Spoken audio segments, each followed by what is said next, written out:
Hello everyone, this is Defense Politics Asia, and this is the summary for the day of 1227 to 1228 for the 4th to the 5th of July. But this is the situation report, the SITREP.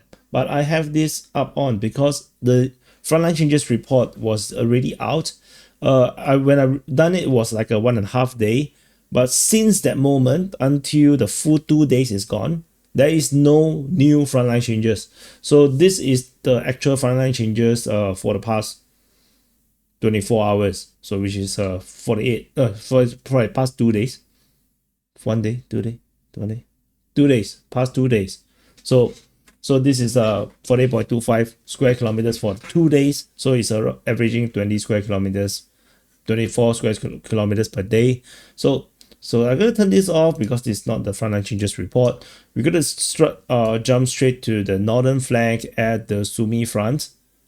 You can see I didn't change my mouse. Yeah, the mouse is broken. So anyway, the Russian forces continue their operations in the Sumi region. Over in the Tekino sector, this oops, I forgot to bring out my arrows. This is the Tekino. This Tekino. The Russian forces continue to attack the Ukrainian forces over at Basilivka. Ukrainian forces have a position here, and this continues to be the case.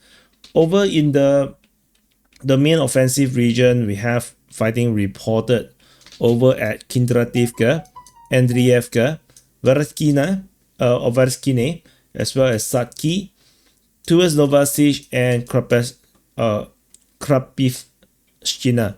So there is some geolocation, like this is outdated, I think. Never mind. This is the armored carrier, and then this is the Russian airstrike. So there's these two hits here. So the Russian operation mainly remains the same. We have this confirmation of the capture previously. So that is already reported in the previous SITREP.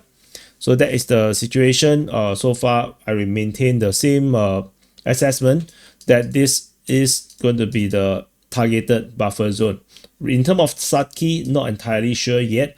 Or I presume this is going to be here. So I'm going to move over here again.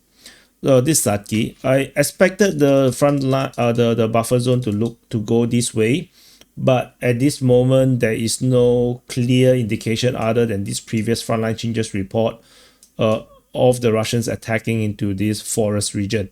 So this I'm not so sure regarding Satki. There could always be the case where the Russians just happily stop like this at Yunakivka and not want to take the forest in Satki. So there is also a possibility. So we'll continue to monitor the situation in this sector.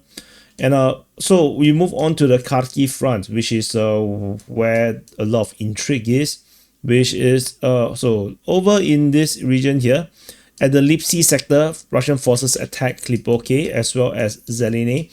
So the operations here continues. So definitely very very suspicious. There's a geolocation over on the west of this position of a IFV, infantry fighting vehicle, got hit west of Maliprokori. So that's something there. Otherwise, the other operation is over here at Voschansk with fighting reported at Voschansk. So, but that's about it. So you can see the zoom is like horrible, and there's quite a number of you guys have sent money to buy a new mouse for me, so I would. And also someone was disgusted that my new mouse, my cheapo new mouse, have no wire. Apparently all the cheap mouse all are wireless.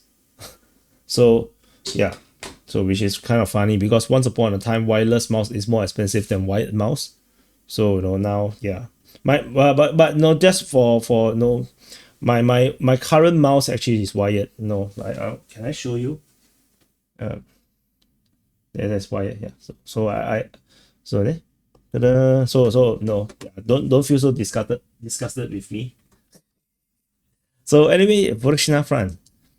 So this is Voreshna. At Voreshna front, we have continued operations over in this sector. Oh my god, the loading. So the Russians have taken a position at Milove. The Ukrainian Defense Ministry continued to report the fighting over at Ambarne. This only happened on the 5th of July. The Russians have mentioned nothing about this area here. So the Russians are keeping mum about the situation in this sector. They didn't mention much other than the initial capture. So the initial capture, they did mention about it, but they didn't mention about the fighting in this sector. So they also didn't mention any of this these villages or here that is attacked. So let's see how this goes. Fighting is also still mentioned at Kanyamka. This happened on the 4th. The Russians pushing out in this region here. 5th, there's no mention of that. And over in the south, around Voreshna, the Russians are pushing towards Kutkivka, off from Voreshna. So this is Kutkivka. So there is some operation over there. So that's all from the Voreshna front. The further south of this position, Kindrashivka, Hulebevka, this I now start to report it as part of the Kupiansk front. So in the northern flank of the Kupiansk front, this is Kupiansk. The Russian forces are fighting at Kindrashivka, Hulebevka, towards Kupiansk and Petropavlivka. So there is this operation, because this looks like one operation, and so this is currently the situation. The reports are coming from the Ukrainians. The Russians did not mention about all these things, and we do not know what's the status for Sobolivka as well as Moskovka. All these are very mysterious, because there is no corroboration of the Russian claims of the capture. So we'll continue to wait and see how this goes. In the eastern side, there's nothing. The rest of the Kupiansk front, fighting is reported towards Pischani, but that's all. There's some shelling reported at Osinovo, and so this is the rear position shelling. Shelling at Osinovo as well as Beresevka. So this continues, but then this is actually pretty consistent. Previously, there was reported here as well. So these two position continues to seem to have some concentration of Ukrainian forces that is attracting Russian attentions. So move on to the next front line, the Borova front. This is Borova. At the Borova front, largely we have the return of the three prong fighting reported at Zarizove, Zeleny High, Nadia, and Novoyihorivka. So nothing really much to talk about around this sector. We go on to the next front line, the Oskil front. Over at the Oskil front, we have fighting reported at Kharkivka, Novy Maya, Rikodub, and Karpivka. Similarly, this is pretty much the status quo, the same situation as per previous. So this is a routine operation, so nothing new to talk about. Over at the Liman front, so this is Liman. At the Liman front, we have fighting reported at Zelena Dolena towards Shantri Holove, Koloziazi, Merne, Torske, Dibrova, Serbiansky Forestry in the direction of Rihorivka. So this suddenly looks really active. So of course this is a 2-day report, but this looks really active. It looks like they are slowing down on the Oskil side of things, and they are concentrating more on the Liman side, particularly through the Serbiansky Forestry. So we will see how this goes. This is usually there's nothing really much happening around the Liman front despite a lot of fighting reports. So that's it. That it was the trend. The best hope for changes is probably in the direction of Zelena Dolina and towards Chandri Holove. This operation here looks most likely to have some kind of a update. The rest, yeah, not likely, because if the Russians don't even want to capture Merne, like Merne is not even there's nothing much here, and the Russians don't even want to capture it, then I do not know, I do not expect the Russians to do much around in the Liman front. Over in the Siversk front, so this is Siversk, and over in the northern flank of the Siversk front, so we have fighting reported at Rihorivka. Just now we also mentioned the fighting are moving in the direction of Rihorivka in the Serbiansky Forestry. There is a geolocation of Russian forces advancing in the south of Rihorivka. The geolocation shows the Russians continue to push in the northern flanking operation around Verkhamokanyamsky. I mean the north of Verkhamokanyamsky, but this one is further north. Previous one was slightly lower, and the fighting is reported at Verkhamokanyamsky. So zooming in a bit, this is the situation here. This is very hilly, and so this is very complicated place to fight in. So the Russians are pushing yeah, so the slow progress that shows how difficult it is to fight in this region here. Moving into the southern flank of the Siversk front, we have shelling reported at Brzezinnikivka, fighting is reported at Ivano-Darivka, Vimka, as well as Fedorevka. So the three-prong attack continues. In fact, this is like four-prong, like, yeah. So there is this operation in this sector. Then there's another one for Komokanyamsky, of course, the northern front at the northern region, Horivka, there's another one, and then they have this southern one. So there's in total there is like four. 1, 2, 3, and 4. So this Siversk front is like, they are getting cut up in various places, but this is a very difficult front to fight in, so don't expect too much. Over the Bakhmut front, this is Bakhmut. Fighting is mainly over in the Chasivya region. Fighting is reported at Chasivya and Stupovsky. Geolocation of Russian forces corroborating some of the Russian claims. Over in this district, the Russians are detected in the refractory plant. So that's what's happening around here. Not particularly, not particularly like crazy. We move on to the Torex front. This is Torex city. At the Torex front, we have fighting reported at Bilokhora, Dilievka, Torex, as well as Katerinivka. Nearby, we have fighting reported at Romanivka and Alessandro Kalinove. So that's this side of things. So let me push everything to the side. So as mentioned, Romanivka, Alessandro Kalinove, and fighting is reported at Yablunivka. So there's a geolocation of Garand drone used tactically to hit Ukrainian forces at Stepanivka. So that happened, and if you have noticed, like a few days ago, the Russians have launched a very, very massive missile and drone strike, and allegedly around 500 over projectiles was flown, and I got a feeling that the Garand drones are being used tactically, or at least like a front line standoff weapon. I think partly the reason is because they are running out of strategic target to shoot the Garand at. Garand, they have so many of them, you are not even sure what to shoot at when you have so many. So maybe they are now like repurpose them for tactical purposes, to fight, to destroy something that is nearer to the front line, rather than use it as a strategic role.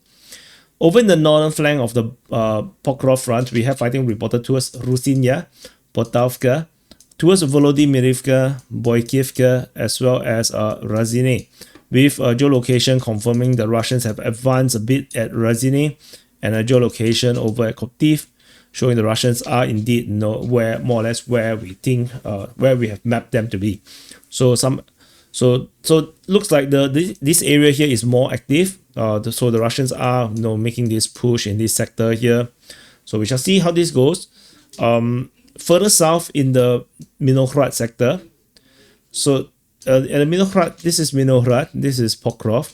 In this sector, fighting is reported at Melanivka, Merne, towards Novoekonomichny, Marolubivka, Novotoretsky, Rodivka, Promin, Minohrad, Lisivka, Novopelivka, Novoukrenka, towards Pokrov, Shevchenko. Like very busy, very busy map. But this entire region here, this entire line south of the Twin City is static line. Don't expect too much from here. This push continues to be the main push, but looks like the situation is still very difficult. The Russians can't push through the defensive line, so tentatively they're stuck. But the main reason they are stuck because the big cities here. Resupply, reinforcement is easy. Over in the Pokrov sector, so let me see, how do I adjust? So this is a Pokrov sector. We have fighting just now as mentioned at Novoukrenka, towards Pokrov, Shevchenko.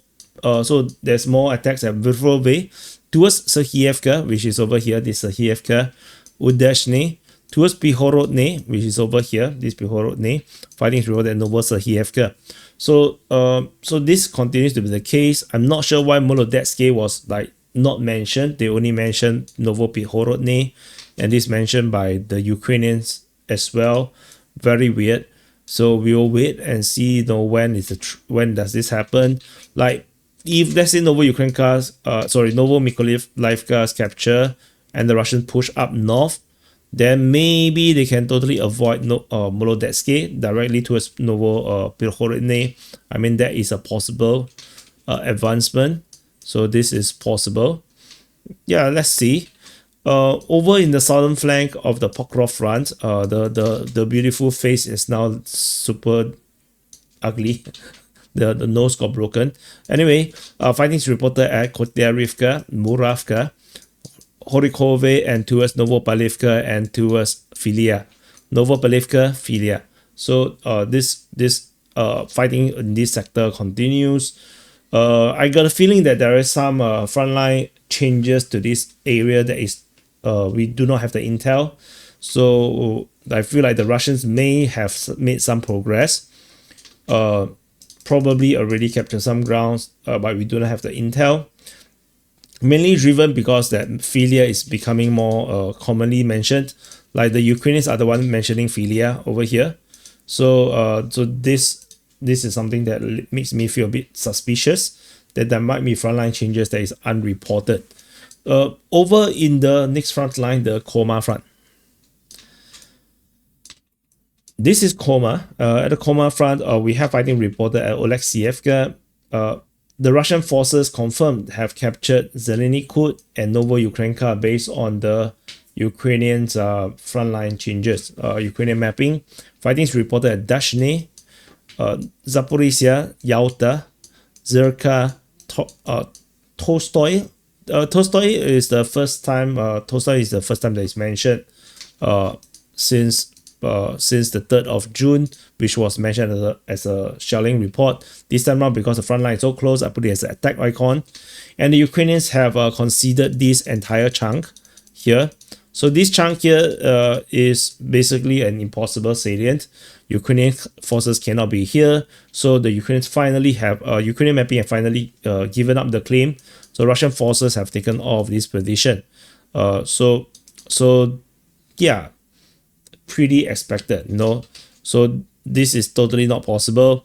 And by extension, when the front line moved here, because this is the Ukrainian mapping, then we have this weird diamond shaped salient, which can't possibly be real as well. So impossible salience, is just impossible. So Russian forces is likely to have filled this up, and this would also probably include Peribudova, because there's no way to get out of Peribudova right now. If this is what you have, there is no crossing along the river, and the northern crossing is already taken by the Russian forces.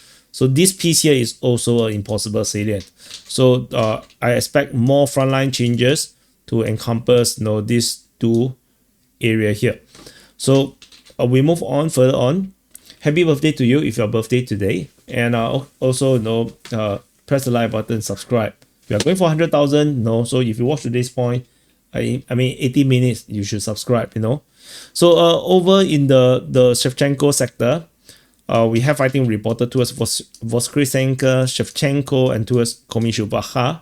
There is a geolocation of an artillery gun that was destroyed off Voskresenka. So yeah, situation quite bad. Ukrainians keep losing artillery systems. Further south in the southern flank, fighting is reported at Novopil and towards Temerivka. By itself, nothing particularly special about that.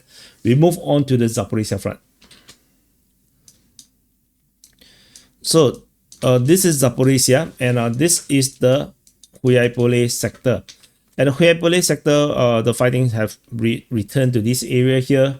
Fighting is now reported at Tupatovka and Melanivka, as well as towards Huyaipole.